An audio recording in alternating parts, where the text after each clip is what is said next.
Let me just begin by introducing myself. I'm not Bob Costa.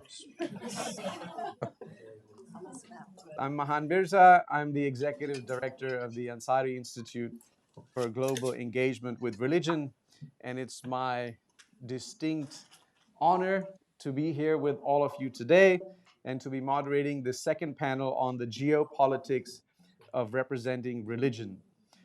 We have with us Nichole M. Flores. She is assistant professor of religion at the University of Virginia. She works on Catholic and U.S. theologies. The middle is Todd Green, associate professor of religion at Luther College and an expert on Islamophobia. And finally, we have Nermeen Shaikh. She's a producer and co-host of Democracy Now!, an independent media outlet. So without any further ado, I'm going to turn it over to our distinguished panel. Well, thank you so much for having me, for inviting me. And I should say, in addition to being a Catholic theological ethicist on the tenure track at Mr. Jefferson's University, which is an interesting and awkward embrace, I'm also a contributing author at America Magazine on what I like to call the Guadalupe beat, so writing on Latinx issues at America, the Jesuit Review of Faith and the only reason I mention that is that it's relevant to what I would like to share with you today. So to begin kind of in a narratival mode, I earned my degree at Boston College, which, similar to Notre Dame, has a shared well, it's quite diverse. It has a shared language around some common concepts and thick notions of the good, such as human dignity, justice, the common good, etc. And moving into the academic space at the University of Virginia, I was put in a position where I needed to translate not only my own beliefs about religion, my own Catholic faith, but also the content of my research, my teaching within a more thoroughly pluralistic environment where there aren't a lot of thick conceptions of the good. So the current mantra on campus given to us from our new president, Jim Ryan, who happens to be Catholic, but he's not, a Catholic president of the university, is that he wants a university to be both great and good. But there's a lot of debate going on among our community about what it means for our university to be good, and there isn't a lot of shared language for thinking or talking about that. So it's a different context than one that you would find in a Catholic educational institution where there may be a lot of religious diversity, but some of those concepts are already established, at least at the level of the institution. And I've also found in my teaching and interaction with both students and colleagues at UVA that there is a profound lack of familiarity with Catholicism, which at once is highly visible religion and one that everybody thinks that they know a lot about due to various aspects of media coverage, not least of which is coverage of the sex abuse scandal, of course, most recently, but even in 2002, there are ideas about what Catholicism is, what the institutional structures are, who is Catholic, and how this scandal affects our common life. And at the same time, there's a profound lack of familiarity with both Catholic doctrine as well as lived Catholicism. So in my classes, for example, I can't take for granted that anyone actually knows what the Eucharist is, or what papal infallibility is or is not, for example. So there's a lot of kind of Catholicism 101 that needs to happen before having conversations about what it is that Catholicism contributes to or contributes to public life or troubles within public life, etc.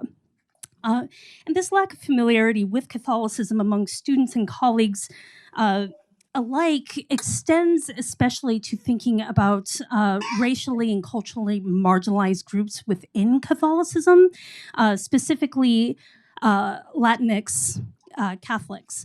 So, in my experience, the perception that Catholicism is a white religion is one that's enduring.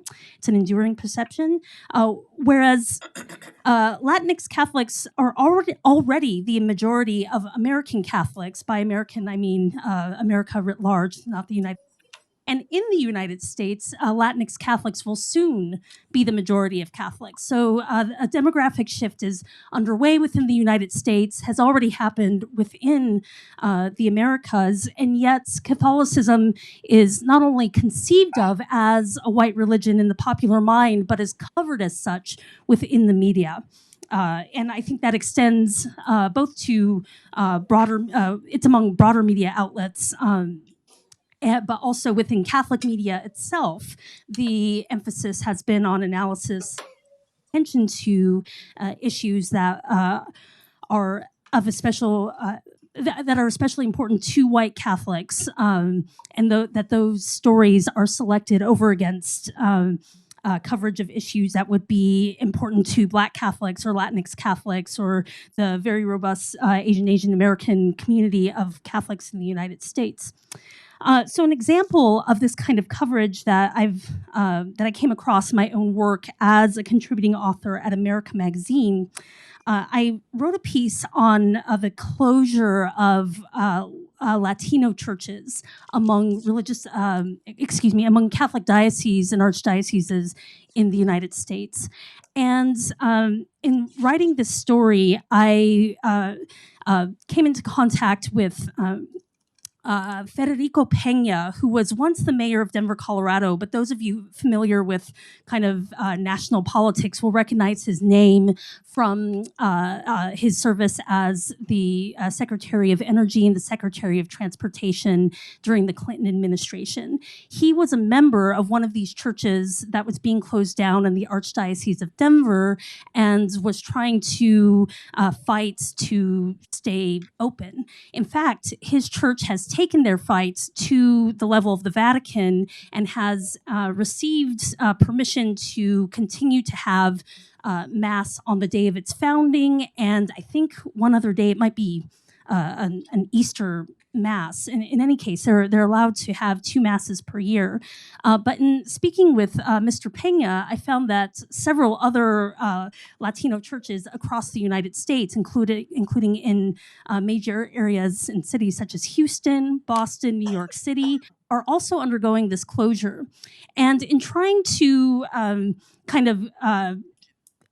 get people to pay attention to this story, Peña and his cohorts had contacted every Catholic media outlet that they could think of. With the assumption that there would be interest in thinking about this story, not only because it influences Latinx Catholics, who are, as I've already mentioned, quickly becoming the majority of Catholics in the United States, but because it also implicates dynamics in the larger narrative concerning the sexual abuse crisis and how the financial fallout from that crisis is affecting the lives of Catholics, living in their communities, but they've not been able to garner any interest in story, in part because it's seen as a niche story. It's not a white Catholic story, it's a Latinx Catholic story. So gesturing towards some practices that we can think about as we think about these geopolitical dynamics of covering religion is, first of all, interrogating the role that race plays in forming how we conceptualize religions and what the meme becomes. So what's the meme for Catholicism? And is that meme distorting what Catholicism actually is today? I think it's important to also kind of move beyond an Enlightenment bifurcation between religion, cultural, and politics that would limit thinking about religion to a privatized sphere, especially within Catholicism. There's a lot of thinking about personal practice and how this influences, personal beliefs about, hot button issues such as abortion. But thinking about the implications for Latinx Catholicism for our common life, we will see that the more closely interlaced dynamics of religion, politics, and culture in Latinx Catholicism will influence not only the life of the Catholic Church, but the life of our pluralistic democracy today. And finally, just a brief point, it's important to not assume that all Latinx religion can. Of course, the meme for Latinx religion is Catholicism, but but it's never been as simple as that. Not historically, and certainly not as religion is developing among Latinx communities. So it's important that the coverage reflect those pluralistic dynamics even within the Latinx community itself. So I'll leave it there for now. And thank you very much. Thank you.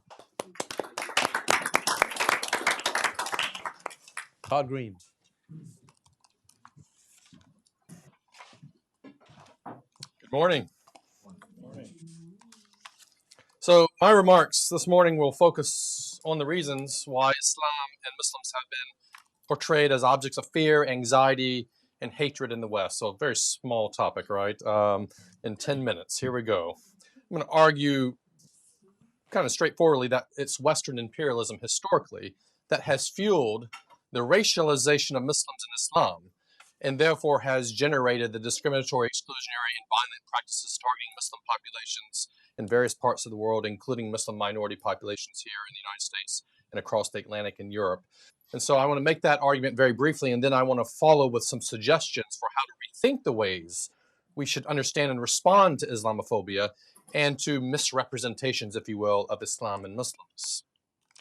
Now, the historical roots of Islamophobia are both theological and political. Theologically, in short, Western Christians from particularly around the Crusades onward viewed Islam as a heresy. The Prophet Muhammad was framed as a false prophet who created a religion rooted in violence and the oppression of women, stereotypes and assumptions about Islam that have certainly lingered and persisted well into the modern era, even though they do have actually theological roots. These theological rivalries, though, were often intertwined with political ambitions and rivalries. As Islam expanded very quickly from the 7th century onward, Islamic empires came into conflict with European Christian kingdoms and empires. For much of that history, Islamic empires had the upper hand, politically, militarily, you name it. But fortunes changed in the 19th and 20th centuries as European empires imposed some form of colonial rule over vast swaths of the Muslim majority world. So after the Second World War, we know that European empires recede, but they're going to be replaced by two new superpowers that I just assume call empires, the Soviet Union and the United States, both vying for global dominance. The Cold War witnessed efforts by both of these to assert political, economic, and military influence over the Middle East and North Africa in an effort to secure access to vital energy resources and to achieve imperial ambitions and domination.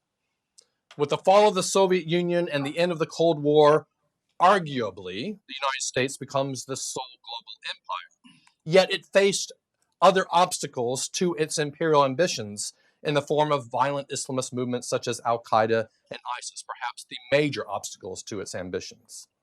Now, that's the quick summary of the imperialist piece, right? But what ties these imperialist endeavors together? Two things. First, the drive to frame Islam as an inherently violent, backward, uncivilized religion that stands opposed to Western and or Western Christian values and interests.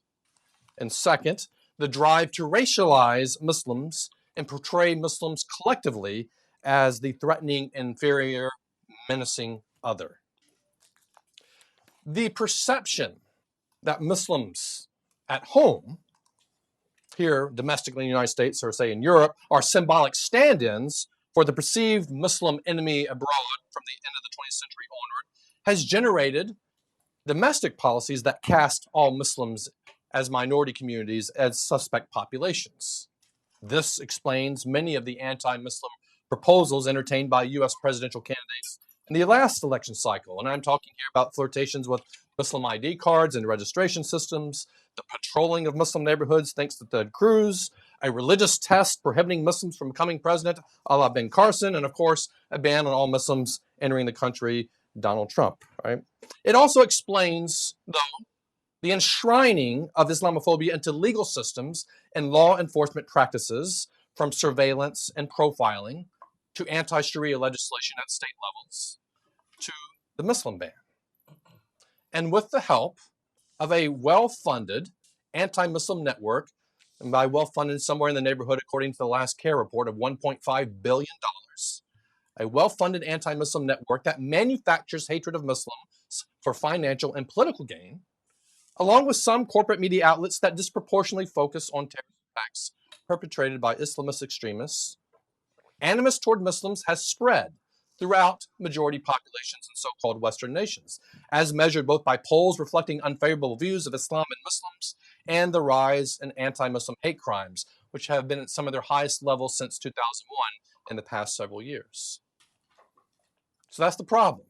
Thinking about best practices, as we think about what it would take to counter the hostility toward Islam and Muslims and to dismantle Islamophobic practices, it's important to bear in mind some of the misunderstandings that I think persist about Islamophobia, even among scholars in the academy and other public figures. The most significant misunderstanding is that Islamophobia is driven by ignorance. The thinking goes like this: not enough of the non-Muslim majority in a country like this, people who look like me and who have my background, not enough of us are literate about the basic beliefs and practices of Islam. And if only Donald Trump and Ted Cruz and Boris Johnson and Geert Wilders, Marine Le Pen, if they only knew the 5 pillars of Islam, if they only read a little bit more from the Quran, if they only knew the distinction between the greater jihad and the lesser jihad, right? If they only knew the proper contextual interpretations of the sword verse in the Quran, if they only knew what Sharia really means, we'd be good. No more Islamophobia. So the solution, it goes, is to focus our energy on educating the public and public figures and political figures and journalists and others on the basics of Islam, what I call the Islam 101 approach to Islamophobia. And in fact, I would argue that the Islam 101 approach to countering Islamophobia has been the most dominant paradigm in the post 9/11 era, including among some Muslim organizations that try to combat Islamophobia. But is that really the best practice for countering Islamophobia? Or is that a misdiagnosis of what Islamophobia is to begin with and what drives it? A couple of thoughts here. On the one hand, studies from the Institute for Social and Policy Understanding and the Pew Research Center, among others, confirm that a knowledge of Islam correlates with lower levels of Islamophobia. Okay, this suggests that maybe there is some merit to correcting misconceptions or misunderstandings or ignorance about Islam. But I think there are some important caveats even to those findings that I think we need to draw attention to and pay more attention to.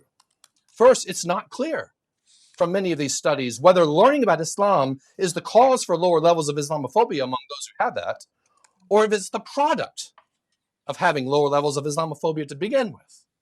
So let me put that in the form of a question, Jeopardy style, right? Does learning about Islam lead to lower levels of Islamophobia, or are people who already have lower levels of Islamophobia more inclined to learn about Islam? Those studies I just mentioned, they don't get into that. That's a much harder question to get at from a social scientific perspective. But we need to keep that in mind. Second, we should also be cautious about foisting upon Muslims the expectation that they bear the primary moral responsibility for combating Islamophobia by explaining themselves and reassuring people like me, not to mention the man who lives in 1600 Pennsylvania Avenue, that the worst stereotypes about Islam doesn't apply. This, to me, is often just a subtle way of reinforcing Islamophobia because it assumes that Islamophobia exists because of a failure among Muslims as a whole to explain themselves more clearly to people like me, as opposed to recognizing that Islamophobia arises primarily from the non-Muslim majority, and particularly from data from white Americans, white Christian Americans, and our counterparts across the Atlantic, from people who, in other words, who benefit from a social and political order that is sustained by Islamophobia. That's the primary origins of systemic Islamophobia, not a failure among Muslims to explain themselves. Muslims can explain themselves until they're blue in the face, and I don't think it's going to make a big difference when it comes to combating systemic racism targeting Muslims. And we have to recognize also that most of us who've been doing this work for a while will tell you There's some real challenges to that Islam 101 approach when you actually get out in public and try to do it. There's all sorts of people in the audiences that many of us engage with who you can talk about the nuances of Islamic law all you want to, but they still think Sharia is taking over. They are convinced by it. They are glad that they have states, for example, that have passed anti-Sharia legislation. They seem unable to process and download this knowledge of Islam that's supposed to correct misunderstandings and misinformation. Now, don't get me wrong. Yeah, Islamophobia has plenty to do with ignorance. Ignorance abounds about Islam, right? That's not a debatable issue to me. But ignorance isn't the cause of systemic Islamophobia. It's a byproduct of it. Ignorance does not cause Islamophobia. It is produced by it. Islamophobia is driven not by ignorance, but by racism. It's racism that animates Islamophobia. It's racism that gives it its legs and its life. It's racism that distorts and damages our cognitive frameworks in the non-Muslim majority and makes it difficult for people like me to engage Islam in a manner that doesn't simply reinforce our worst stereotypes. It's the racializing of Muslims that makes possible surveillance, profiling, detentions, deportations, extraordinary renditions, torture, and yes, that goddamn Muslim ban. And it's the racializing of Muslims that sustains wars on terror and other imperialistic projects that reify a global economic and political order that benefits the United States and particularly white populations in the United States and among our allies at the expense of various Muslim populations abroad and even here at home.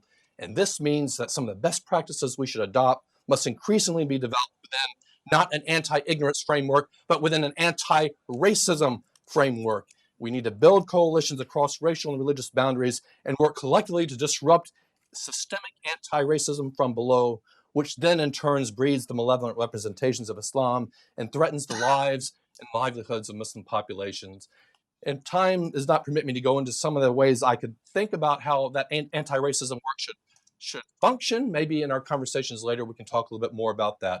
But if we don't start thinking about combating Islamophobia as anti-racism work, as opposed to primarily about correcting misinformation and the ignorance about Islam, we're going to continue to see the reality that I see as a scholar of Islamophobia, that Islamophobia by and large, by most metrics, will continue to get worse and not better. Thank you.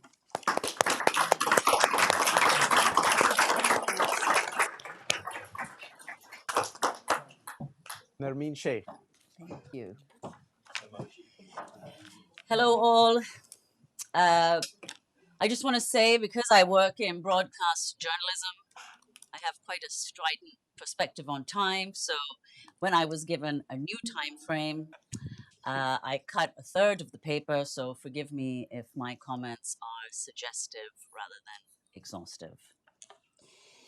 So before addressing representations of religion, broadly speaking, I'd like to explain why the information imparted by the dominant media is so important, so determining generally, but especially so in the United States, which is where I live and work. What happens here, what decisions are taken or not taken, what policies are made and unmade, and whether and how they're represented, all this has extremely wide-ranging effects far beyond the borders of this country. We live in the most powerful nation in the world. This fact is echoed repeatedly in the media, of course, but mostly as a source of pride, if not hubris. Scarcely a word is spoken about its more injurious effects. Where does this power reside? Very schematically, the US has a military footprint in most countries in the world. It spends exponentially more on the military than the next several countries combined. It remains the determining voice in extremely powerful multilateral institutions, including the World Bank, NATO, the International Monetary Fund, the World Trade Organization, etc., whose decisions massively impact levels of security, poverty, health, of the very fact of life and death for people across the world, but most notably and perceptibly in the global south. The expansive presence and dominance of this country in such global institutions and in all these countries is both obfuscated and fortified by a parallel and enabling media apparatus where representations or misrepresentations or simply the absence of representation justify or even make necessary the exercise of certain forms of power, certain forms of violence against certain peoples and certain places. It's difficult then not to think the media itself is sometimes critical to maintaining and justifying this power. So let's begin with the most spectacular example. The violence now represented in the media as immemorial, which has in fact all but become synonymous with Islam. Suicidal violence. For many, the suicide bomber has come to signify Islam's so-called culture of death, a signification that would be impossible without the total absence of history that accompanies most, if not all, media narratives. In other words, contemporary events in the Muslim world, not to speak of this so-called Muslim culture, is represented as never having been anything apart from what is. What are the questions elided in this formulation? Numerous, of course, but let's just state the obvious. How is it that this form of violence was entirely absent for decades, indeed for centuries, prior to a very particular historical global moment?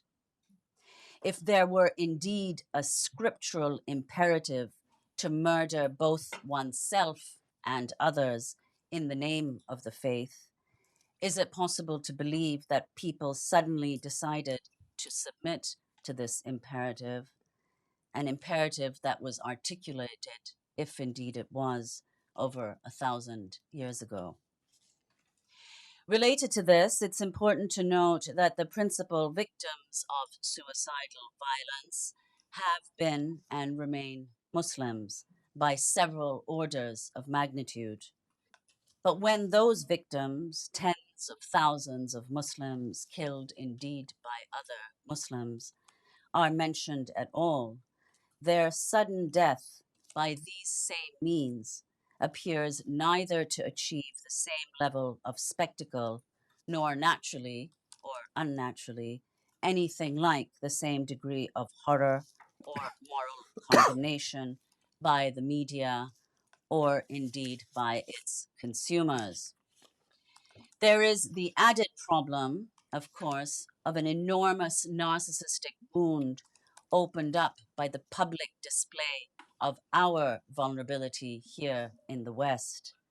It's not only that those killed here are, of course, rightly perceived and represented as having lives and families, as being a meaningful part of an array of loving social relations, but that this so-called humanity is denied to the far greater number of casualties from not only suicide attacks, but also by US-led airstrikes and interventions around the Muslim world, notably and most devastatingly in Iraq. And when violence here is represented, there is a massive discrepancy in the violence that is theirs and that is ours, so to speak.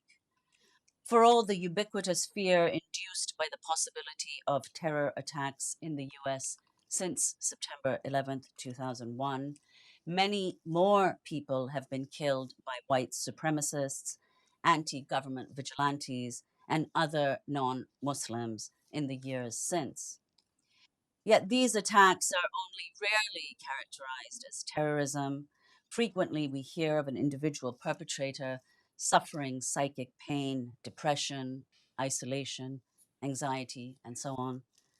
This is not, of course, to question the veracity of these diagnoses, but only to point to the absence of any such attempts at understanding in other instances.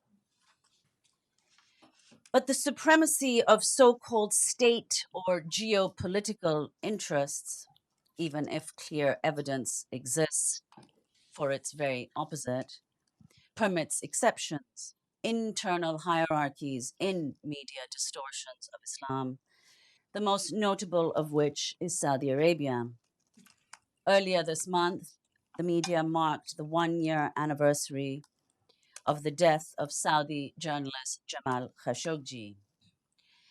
The media's obsession last year with his gruesome murder and dismemberment did indeed appear curious to some, who wondered why it took this one murder for some to finally start evincing something like the same horror at the mass killing, starvation, and destruction wrought by the Saudi-led coalition in Yemen, the poorest country in the Arab world before the war began, a war waged with US weapons and intelligence.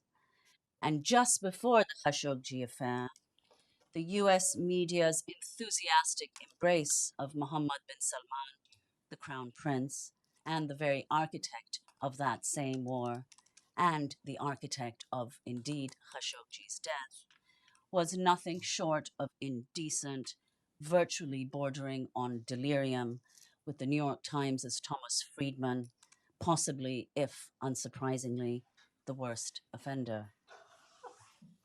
I'd like to conclude with one of the most searing effects of this violence tearing the world apart.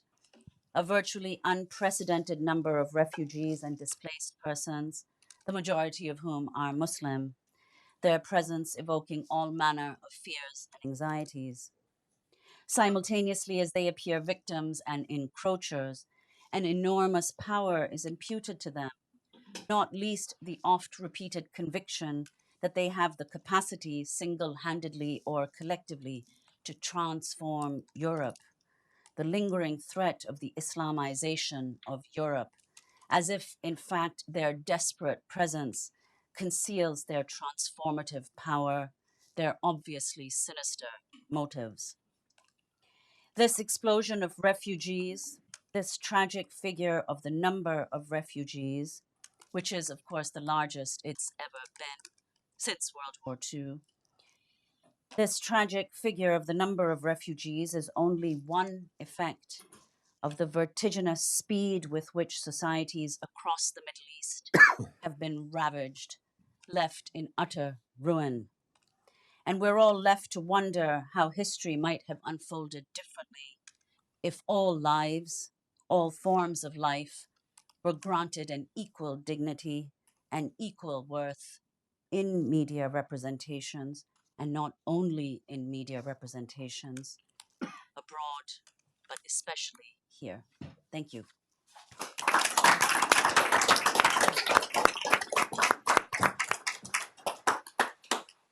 Well, I'd like to thank the panel for these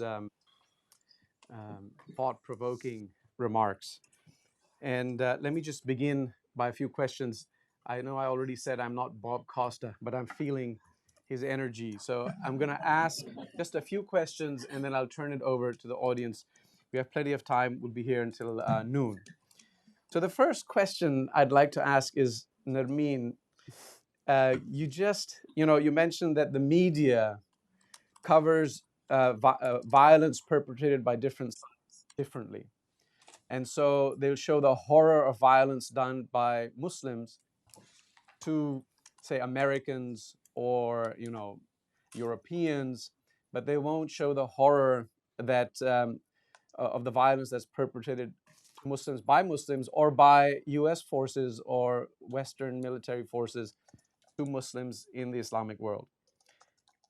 Point taken. But my question here is this. What is the media? When you use the word media, because you belong to Democracy Now!, which is an independent media organization. Do you not consider a Democracy Now! To be part of media, or are you using...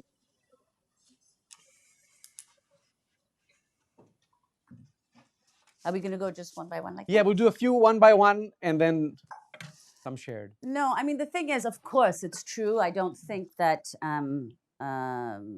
you know, I'm speaking, of course, of a very narrow, but I think extremely powerful still, even, you know, notwithstanding the enormous spread of social media now, of, you know, broadcast in particular, but not only broadcast networks, have the backing of enormous money, corporations, which enable a kind of dissemination that independent media outlets like Democracy Now!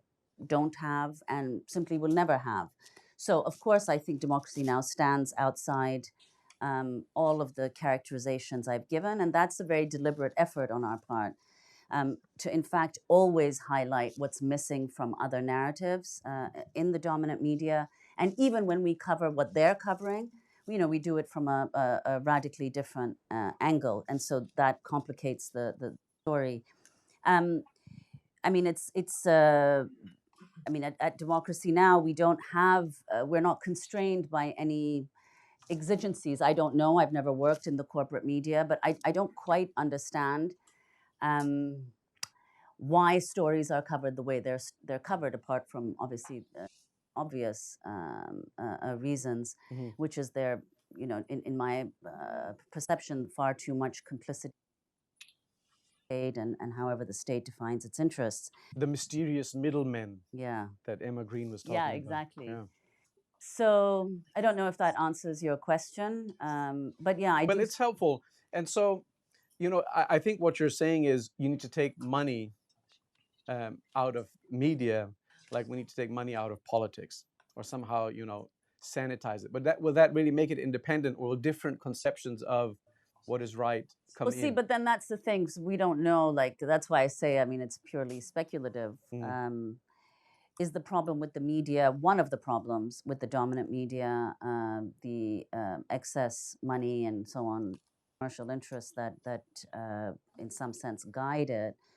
Or is it that for some reason here it seems, at least initially more than elsewhere, although this logic has spread all over the planet, that somehow the dominant media seems to ally itself in this bizarre way, at least when it comes to foreign policy, with the objectives of the state. I don't know why that is, but it seems more or less irrefutable, which is why, for instance, I mean, even this most recent story, the Syria, northern Syria and the Kurds, I mean, so far as I could tell, I mean, we were one of the only news outlets, we covered it, you know, very often. And we tried in every instance to have, you know, Kurdish activists or people who are, you know, who are from the area, you know, rather than having Speak for themselves. exactly, Right. you know, and who speak about whatever, all of the different things that are going on there, and what it means for Turkey to do this, what it means for Trump to hit troops, rather than having, in fact, some, you know, expert at a university who, which is not to say that that perspective is not valuable. It's just that in Need to every have- instance, it's important to let people speak, you know, for them. It's not that they're not Right. Rather lacking than just in being speech. spoken of. Exactly. Yep. Thank you. Nichole, you spoke of thick conceptions of the good in Catholic theology, justice, Catholic social teaching. At our institution, we speak of the concept of integral human development, which is a positive vision for human flourishing. And that's shared not just by Catholicism, but also by other world traditions. But at the university, there's a contrast where there's a desire to do good. The university needs to be a place that does good. But the university has a hard time defining that. And so I wonder if you would speak to that a little bit, because we've been, you know, bashing the media maybe, or, you know, talking more about the media. But here's a problem in academia. I mean, if we can't even talk about the good, what is left? And so is it a problem with how knowledge is organized in academia, how the profession is structured, that prevents us from going into areas that we desperately need to go into? That's a really provocative question, in part because similar to addressing the issues with within the media writ large, or speaking about religion as a general category, the academy itself is not monolithic. And I would diagnose the problem in a different way at the University of Notre Dame than I would at the University of Virginia. I think in my context at UVA, part of the problem is that even among the most educated, elite researchers, thought leaders, if you will, shapers of the conversation, the understanding of what a religion is and what it does and what people who believe or practice these religions is so extraordinarily shallow that to even mention the word religion in a conversation is to align yourself with conservative traditional interests that are necessarily opposed to liberation, progressive goals in general, etc. So that is a really challenging issue because it speaks to the need for public frameworks, not simply academic frameworks, but public frameworks for public frameworks that enhance how we conceive of religion's not only role in public life, but how it ought to be engaged.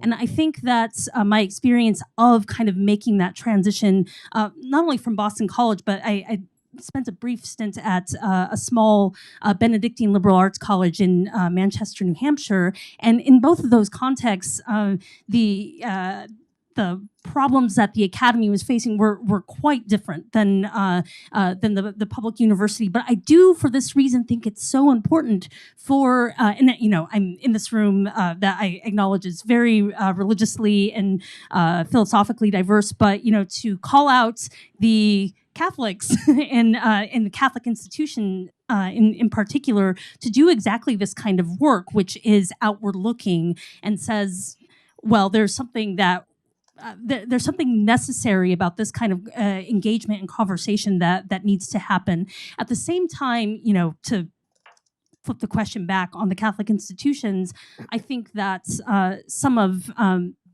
the issues that have come out in not just during our panel, but during the previous one about finances and about interests and how that shapes the interests of the university, I think place major hindrances on, you know, this lofty rhetoric of the common good. You regularly, you know, hear stories of Catholic universities who oppose unionizing among their workers, which seems like, at least from the perspective of Catholic social teaching, a no-brainer.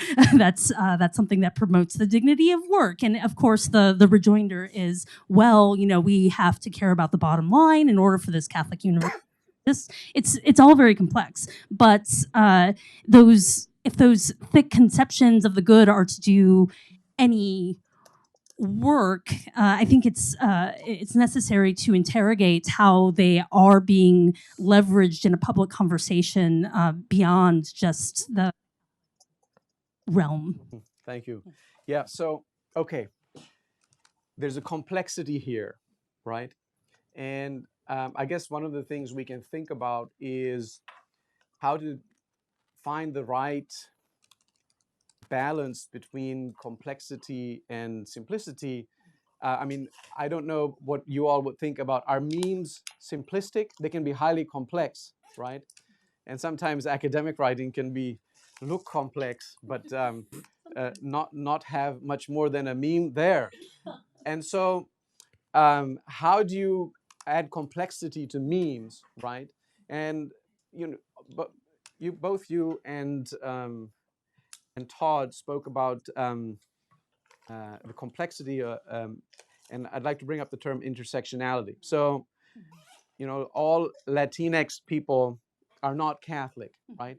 But they get to be reduced to Catholic. Mm-hmm.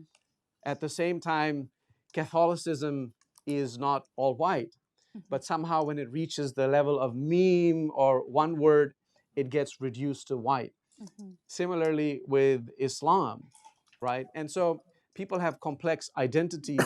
And I guess my question to all of you is, when it's being covered in the news, when we're talking about it, even in academic circles, how do we decide which identity to give prominence to in any particular issue?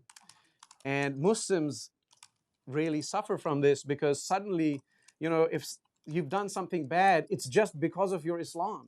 It's as if there's nothing else about you that's important to know. A colleague of mine was working on Muslim artists, and he was working on this through 9/11, and they were just artists, drawing different things. And after 9/11, they all became Muslim artists. Well, why are they doing this as Muslim, and where's the Muslim in their art? And they're like, wait a minute, don't do this to us. But we have a tendency to do that. So how do you think we can function as efficient and effective communicators without having to do that to some degree or another? And this is open to all of you. Sure. Thanks. Yeah, this is the idea of, about Muslim representation. And I'm approaching this from the perspective of Islamophobia and what tends to exacerbate Islamophobia in media coverage, and how do you respond to that? And one way, of course, that might be obvious is you pass the mic, or literally, and you have more Muslim voices in the outlets, whether they're reporters, whether they're people being interviewed. You have diverse Muslim voices because Muslims are diverse people in diverse communities. You try to have voices that seem to be appropriate for the issue being debated. I'm still amazed debates on Israel and Palestine, how often the Palestinian voices that aren't present sometimes in media outlets on that. And that's a problem that we need to address. But here's something that's a little more maybe controversial. I'm not trying to be controversial, but then I do study Islamophobia, which is, if we're trying to address Islamophobia in the media and broadly speaking in public discourse, how much of that involves passing the mic to Muslims? To some extent, I think it does. And how much of that involves a much more critical engagement with the non-Muslim majority, and the certain assumptions that are often being made and glossed over about the non-Muslim majority. I think most of the media debates I have encountered in mainstream media about Islam and violence, less to do, objectively speaking, about Islam and violence, and have a lot more to do with anxieties in the non-Muslim majority, policies, and a history of violence and religion in the United States, right? And can media outlets and media coverage start to address that? I try to tell folks all the time what I do. I'm not an Islamic studies scholar, though I'm interested in the study of Islam. It overlaps with what I do, but I study Muslim populations to the extent that they're on the receiving end of the discrimination, exclusion, and violence. But in terms of what is driving Islamophobia, again, going back to the point I made in my talk, is this about Muslims just needing to explain themselves better? I'm very cautious at best, very skeptical at worst about when it comes to that narrative. Or is this a question of, how do we tell truths about the non-Muslim majority population? How do we tell the history of so for example, the intersection of religion and violence in the non-Muslim majority population? I study the non-Muslim majority population primarily. I study people like me, which is where this emanates from. How can we shift conversations and media coverage about Islam and the Islamophobic narratives that are there to focus a little bit more on what's driving that in terms of the anxiety of the non-Muslim majority, and particularly white Americans, white Christian Americans, and all sorts of public figures and servants, and even some journalists who perpetuate certain kinds of narratives in order to sort of distract us. I remember Toni Morrison once talked about racism as a form of distraction, and black Americans have to constantly defend themselves and explain themselves, and she was pushing back against that. And I adopt that same framework in terms of combating Islamophobia. At a certain point, we have to stop asking Muslims to explain themselves, even if it's on CNN. Mm-hmm. And we have to turn the table a little bit more about the non-Muslim majority. My response is coming at it from a different angle, especially because my work concerns a population who's seldom asked even to tell their own story, and is in some and perhaps many corners of our democracy considered incapable of doing that for a variety of reasons, whether that's a language barrier or a question about whether or not citizenship or non-citizenship actually permits you to have your story heard within the airtime that we have available to us. And Latinx Catholic theology actually has a principle that has guided our research, but I think is also helpful for media coverage. And a great many Latinx theologians who are trying to engage in public-facing scholarship have emphasized this, that attending to the context of the people, teología del pueblo, is crucial to telling those stories, to not reduce the complexity of the story, but to multiply the storytellers and to allow that to fertilize the discourse around these questions. So in certain respects, I'm very grateful that I've been singled out as someone who is capable of telling these stories, given my educational background and just, love of writing and talking to people. But in other ways, I'm not the ideal person to be telling these stories as someone who, kind of left,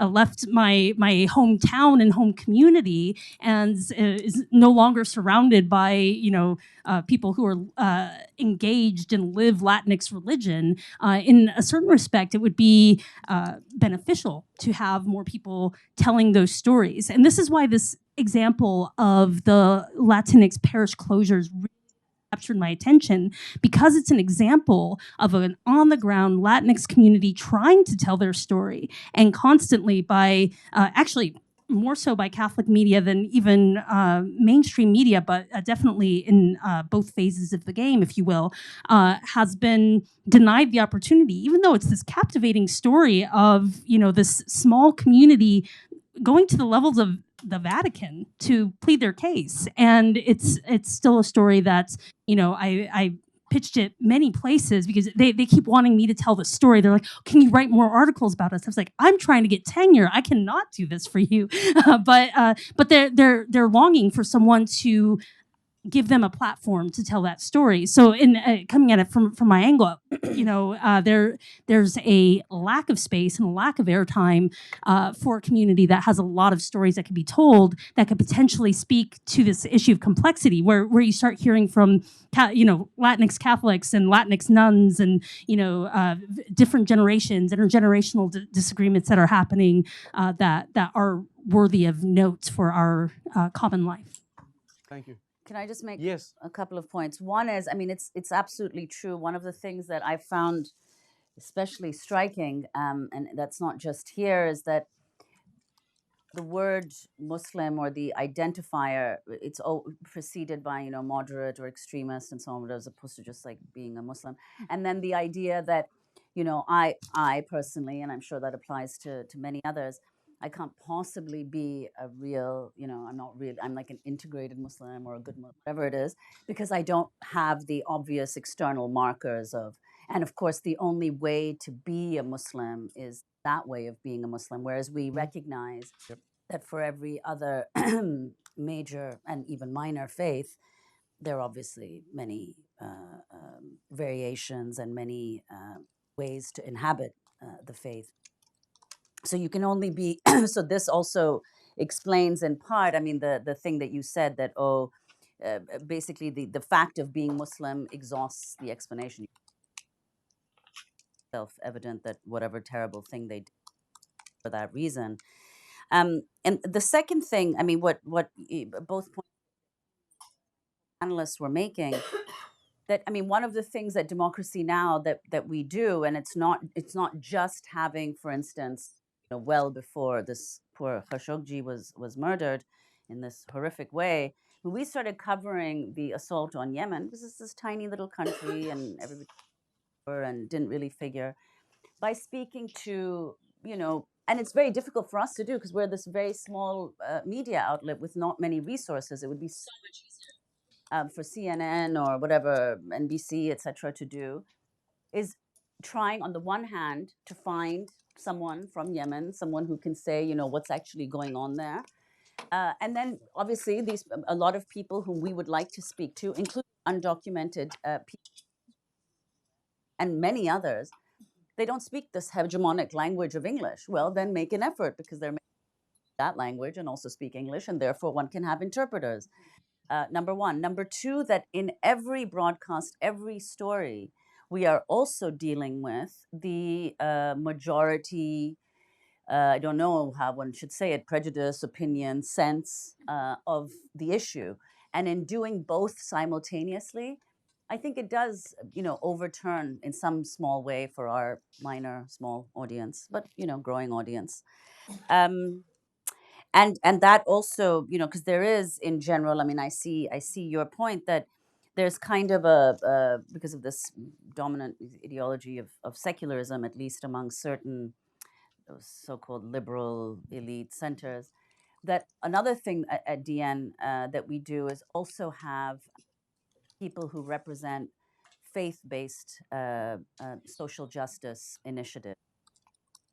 That goes for everybody. That's true. Catholics, Muslims, Jews, and who speak from that perspective, very clearly articulating their faith, which drives them, informs them, enables them to do the work that they're doing, which also counters the dominant narratives at several levels.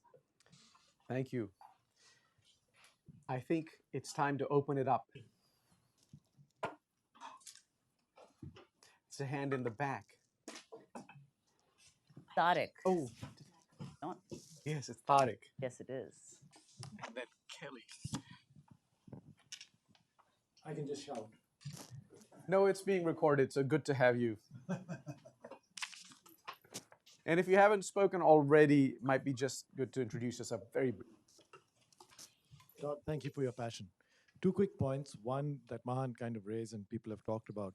Is a possible route to overcoming Islamophobia to stop talking about, because as soon as you talk about Islam, then you're in that theological debate between Islam and Christianity. As a Muslim, when somebody says Islam, I'm always tempted to ask which Islam.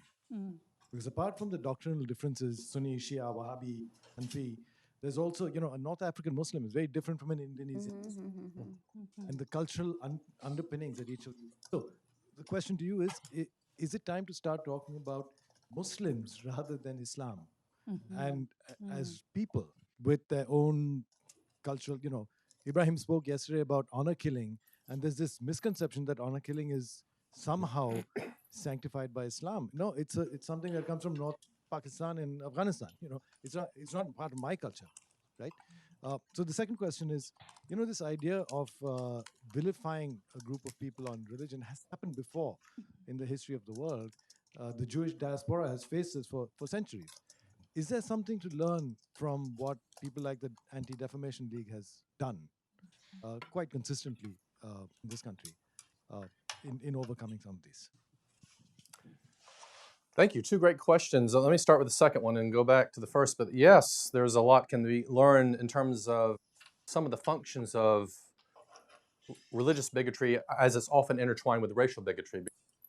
Something of both going on at work in Islamophobia, as there is in anti-Semitism. There's a growing interest in those of us who study Islamophobia about the modern, not only parallels, but intersections with anti-Semitism.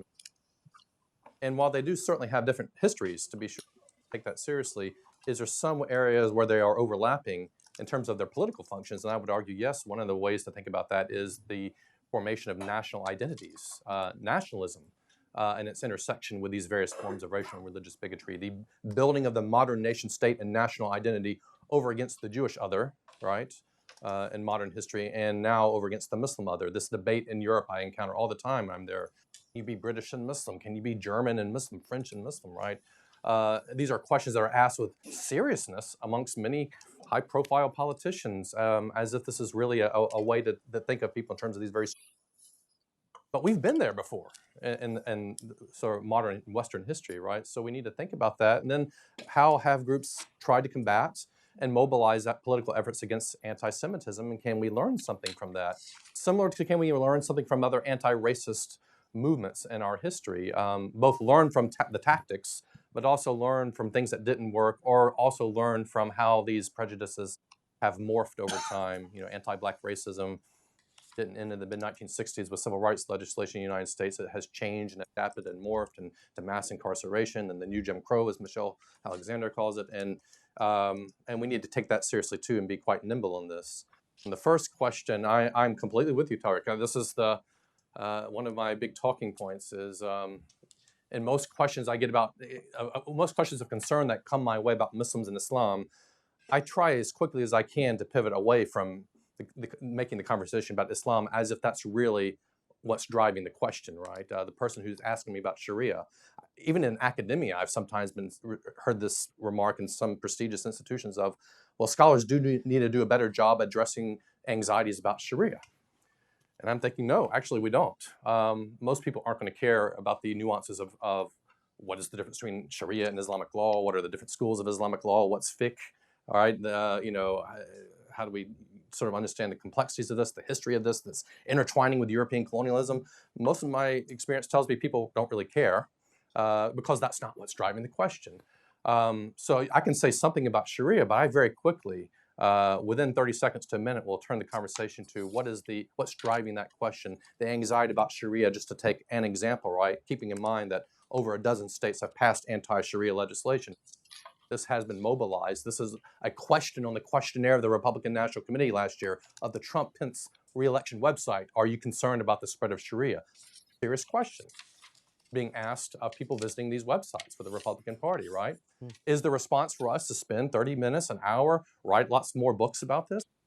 Good resources on Sharia. The real question to me is, what are the authoritarian impulses that work in the United States that drive certain elements of our political establishment and support the base of certain political candidates? That is really the underlying drive, in my opinion, of some of this distraction towards focusing on Sharia. And you can take on, violence, whatever, right? You take that topic, and I quickly try to pivot to, what does this actually say? What does our obsession with the never forget of 9/11 actually have to say about all the episodes of horrific violence in our history in North America that we don't commemorate in that same way? Where is the equivalent of the 9/11 Memorial Museum for genocide of indigenous peoples of North? I don't know where that is. I know where some memorials are, but equivalent to that? No way. Why did it?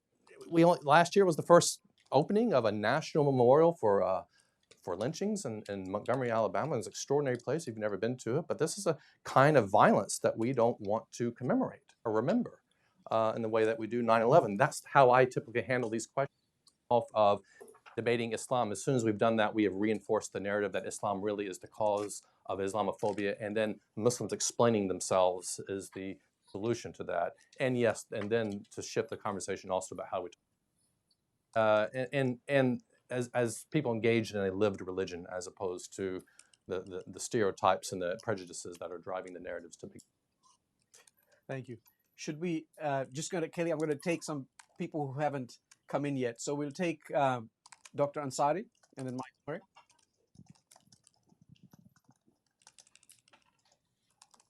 Well, I have a question from the media. One, should media take some degree of responsibility of this Islamophobia? Because whenever a Muslim does some kind of a Muslim terrorist, when San Antonio or El Paso, it is a deranged individual who has, rather than calling him as a white supremacist terrorist, okay? So this unfortunate behavior has continued on and upon further because that excites their base. And so I think this Islamophobia, one, it's a lack of knowledge of the religion. At the same time, we have used it for our own purposes.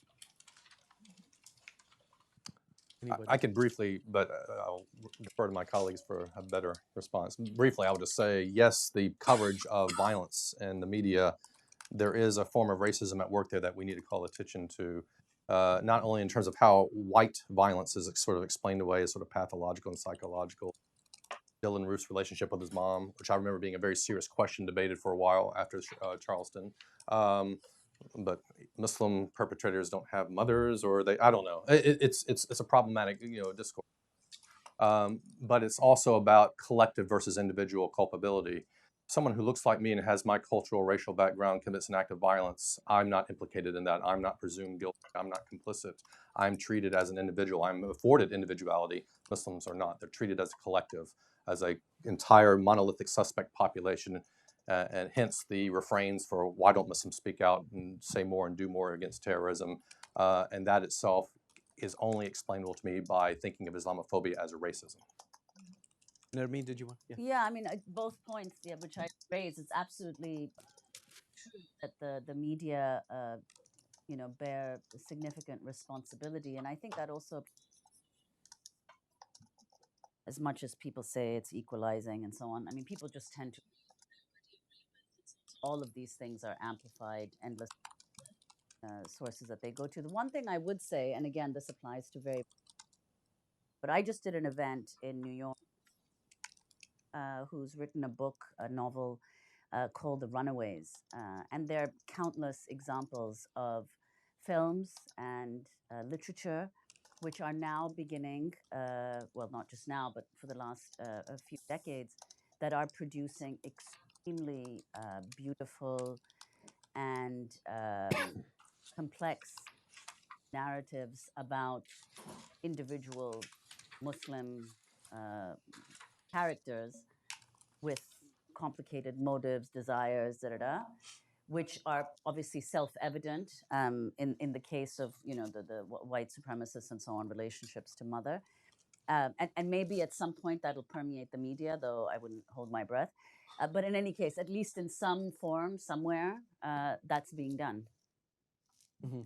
I would just add, as someone whose area of specialty is, of course, not in Islam, that I think there is a larger question of the pipeline. And I think this is a question both within the academy and in the media and leadership among grassroots organizations who are ushered through the system as people who come to fill these positions of power, who has the mic, who's able to. And when I talk to my students, especially my Muslim students, there's a desire to become journalists or to become academics who are having some sort of influence in this conversation. So an institutional level question that can always be asked is, what are we doing to empower those talented to actually come into these fields where there isn't necessarily a culture that wants them there, reshaping things and asking questions that trouble or complexify the process of coming up with a lead, or who complexify any number of things within the academy. So that's all I'll add to that. I just want to quickly, as moderator's prerogative, because this is really important. I mean, we saw the meme earlier where it was this bearded guy with a hat and like, I'm da bomb at making falafel.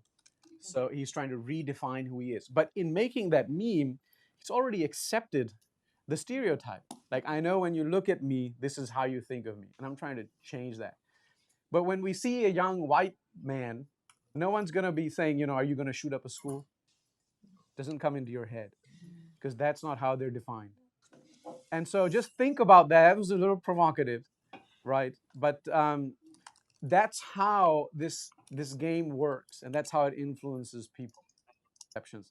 There's a huge power conversation we're having, and I think one of the things that I heard here, this is not to wrap up, we have another couple of questions, but in response to your question, Dr. Ansari, is we need to diversify the spaces where these conversations are being generated and then offered to the public so that different experiences can be represented. So we have Michael, and then 2 hands here, and then that should bring us close to noon. Thanks for a really interesting session.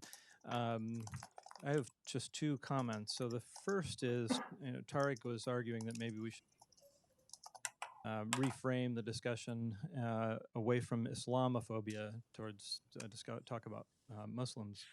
I want to talk about the other part, and I have a worry that using the suffix phobia frames the conversation in a certain way that might make it more difficult to remedy. So when you tell someone that they're when they have a phobia, right, or a mental illness, that's at least the folk conception of how we think about a phobia. And once you say that, you've essentially told that person you're not right, that they're your project to be or fixed in some way.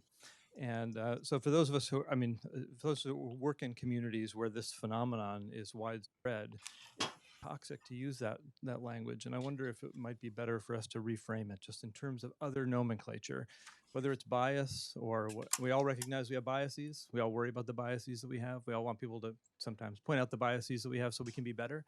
So maybe if we could frame it in terms of bias, that might be helpful. I also worry about describing the phenomenon of anti-Muslim bias in terms of racism, in part because I don't want it to diminish the effect that racism has had on those who are its genuine victims, but also because I think this phenomenon of groupism, I'm going to call it tribalism, but groupism is we know that we're disposed towards groupism.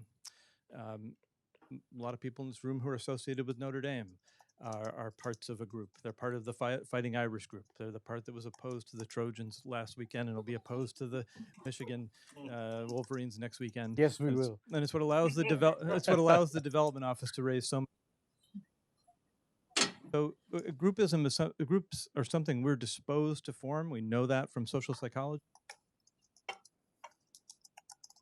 And groupism isn't even intrinsically a bad thing.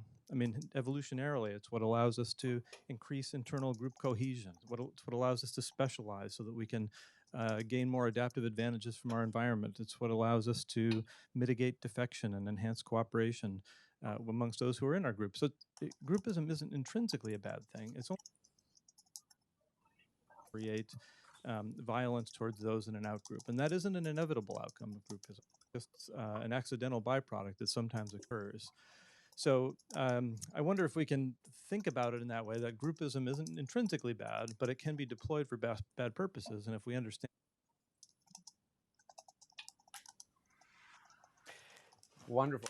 I'm going to let that thought sit and take two more questions so that we can get all of the voices in before we conclude at noon. And we'll hear from Michael towards the end of the day. So stick around.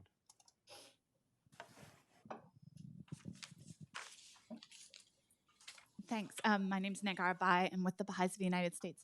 And I also had a question on the other side of this. So I think this panel has been really effective in sort of identifying processes of othering. And I think there's a lot of sort of anti-racist work is helpful, informs this. But I'm wondering about the piece, which is more broadly a disdain of religion play. And I was just thinking about this book Asmodeen has written, When Islam is Not a Religion, and sort of the right, or the sort of this constitutional, I guess, right of freedom of religion and belief, and the way that's been politicized and used on different sides, whether we need to think more about making the case for how undermining the rights of any particular religion in this country undermines it for everyone, and what it means to advance kind of, I guess, the question that Tariq asked at the beginning, like, what is a constructive engagement of religion in public life? What does that look like? What are the spaces we talk about that? How does a vision around that? So that sort of disdain of religion and how to advance that. Well, let's take the last one, and then we'll allow you to make final comments. And some of these, you're raising big themes now, which is wonderful. And the last panel of the day is going to try to close us in on some of these questions. Well, my name is James Samimi Farr. I also work for the Baha'is of the United States with my colleague here. I'm a media researcher. And I had a question for Nermeen. You expressed a certain perplexity on why the sort of media, if we can use such a term, its interests tend to cohere with the interests of the state in a way that's quite perplexing often. And I share that perplexity. But I'd also like to engage that thought with a very dominant conception, particularly in this political moment, that the media is actually, this watchdog, actually actively acting against the interests of the state at this current political moment. So there seems to be two contrasting perspectives on it. I'm wondering if you could speak to that a little bit. Great. So I think start with that and address any of the others you'd like. And we'll just consider these the concluding remarks for the panel. Okay, thank you. Yes, and that's a very, in fact, we sometimes joke that to Mr. Trump, the mainstream media is fulfilling its function, holding the state to account, as opposed to appearing often like a pillar of the state. It's true. We do see that also because, also massively, and, some would say obviously justifiably vilified, and everybody despises him and everything he stands for. But, it's hard not to see this, depending on what the future brings, as a kind of parenthetical moment, because that's not traditionally the position that the media, but, who knows, maybe. But I would be inclined to think that that's an exceptional moment in the situation, even as, there are certain policies that have been continuous well before his presidency. There's just such a garish and perverse quality to his speech as well as his acts, that he stands out so much. So it would be very hard for the media not to take note and question. As far as your colleague's question about the prejudice, which of course is there against expressions of religion. I mean, again, on Democracy Now!, one of the things that we try to do, as I said earlier, also is bring on people as guests on the show, speak from the place of their faith, right? So obviously, people who are working towards social justice and various. So that's certainly true for Catholics, Jews, etc. And I think that's an extremely important role. And together with that, I think one of the problems is, and some of us were talking about this yesterday, is that the corollary to that, one could say the enabling condition of this exclusion, bordering on contempt for religion, is the idea that the secular state, secular sphere, is somehow empty of content. It's not, in fact, actually, in some sense, a religion itself. And it is that religiosity of the secular that demonizes all these others. So perhaps one step in this direction is to reveal the kinds of prejudices that the secular has made possible, the way in which it's been formed and articulated. And then I just want to point to, Joylyn made a point earlier about bearing witness, and I don't know if that's relevant to some of your remarks. There's one of the functions that we see at Democracy Now! Is precisely allowing voices to bear witness to their own experience, right? So what people told you that in Rwanda, the person in the church, well, I mean, if we don't hear from someone in Rwanda saying, it's important to bear witness in order to be able to say never again, well, we can all just theoretically say that.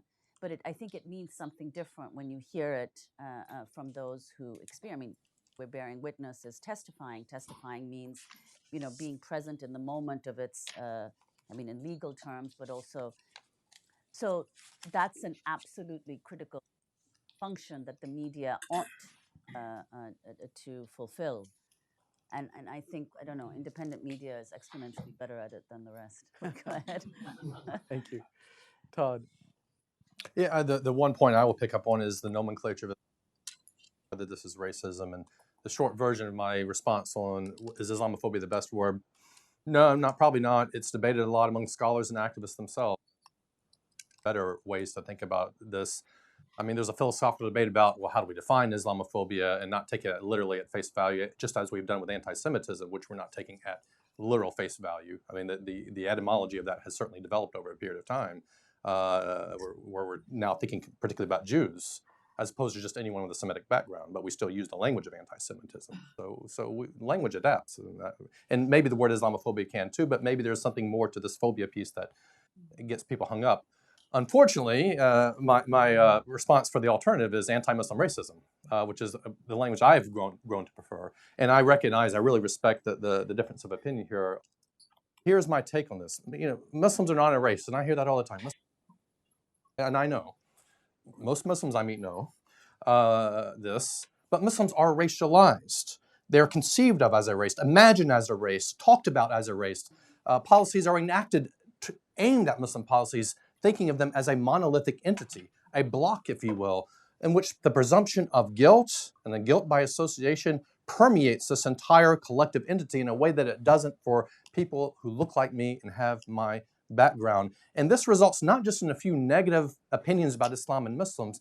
I am talking about systemic racism and discrimination, things like profiling and surveillance. Why has the FBI have this history of surveying Muslim communities?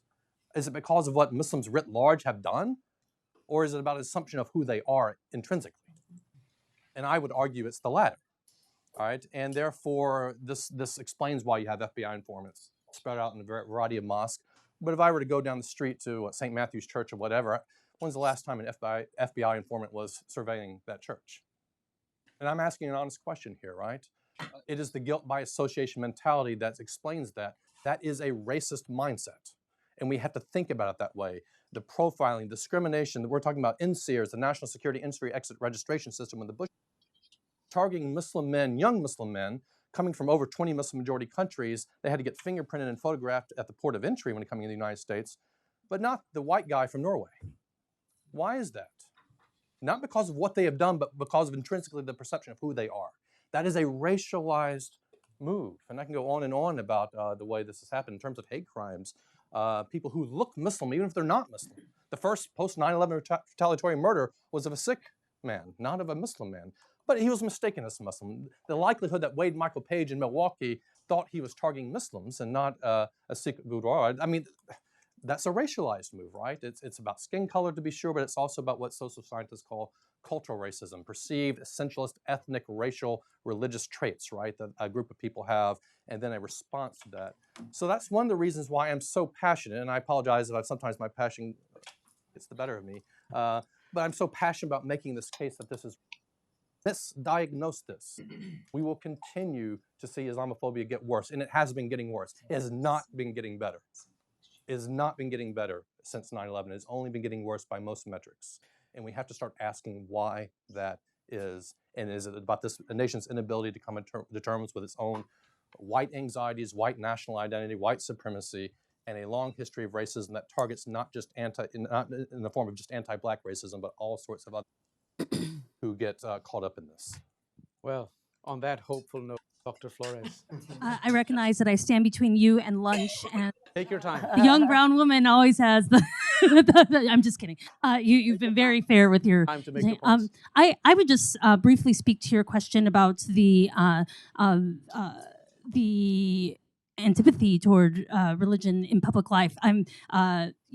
Luckily for all of you, I'm writing a book about this very thing right now. So hopefully in 18 months or so, you'll be able to read my thoughts more extensively about this. But one of the themes that I explore in this book, and it's a different angle from Todd, but I don't think we're necessarily saying different things. One of them is just this very shallow engagement with the richness or the thickness, if you will, of particular religious traditions is definitely fueled by the dominance of a secular political. I really get into the depth of how John Rawls conceived of religion, and there's been some research that came forward. When he was at Princeton, he wrote his senior thesis on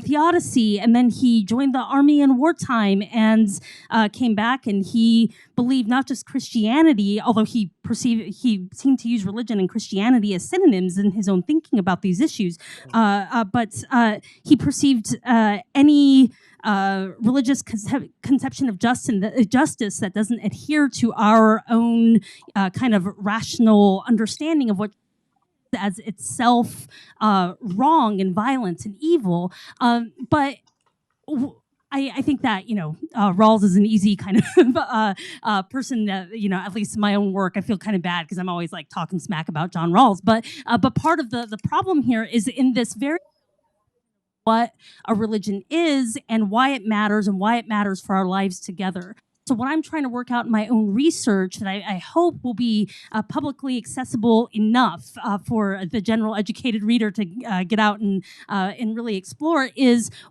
what's a better framework or a better method for understanding better what it is that we're bringing to our common life from our particular religious traditions. I don't want to say that in a way that ignores the fact that we bring a lot of crap from our traditions into our public discourse, but there is also a deficiency in in how we go about understanding what is really worthwhile. So I kind of hone in on the Latinx, Mexican American Latinx, both religious and political tradition of La Virgen de Guadalupe, to think more deeply about how it is that we might go about engaging in, and how those who are not Guadalupanos, who are not Mexican, who are not Catholic, might attend to this symbol. And just as a spoiler, a little bit of a spoiler, it involves some self-emptying and some attention and perhaps some aesthetic practices that help us to not only to understand, but to engage with the narrative and the belief of another with more hospitality, with the possibility that this person isn't just crazy or has some sort of mental illness that would bring them to believe this thing, but that there is reason there and goodness and richness that could be instructive for how we live our lives together. It's a controversial thesis to be working on at UVA, but I'm going to keep doing it because they're letting me. We will offer $100,000 to whoever can reduce that thesis into a meme.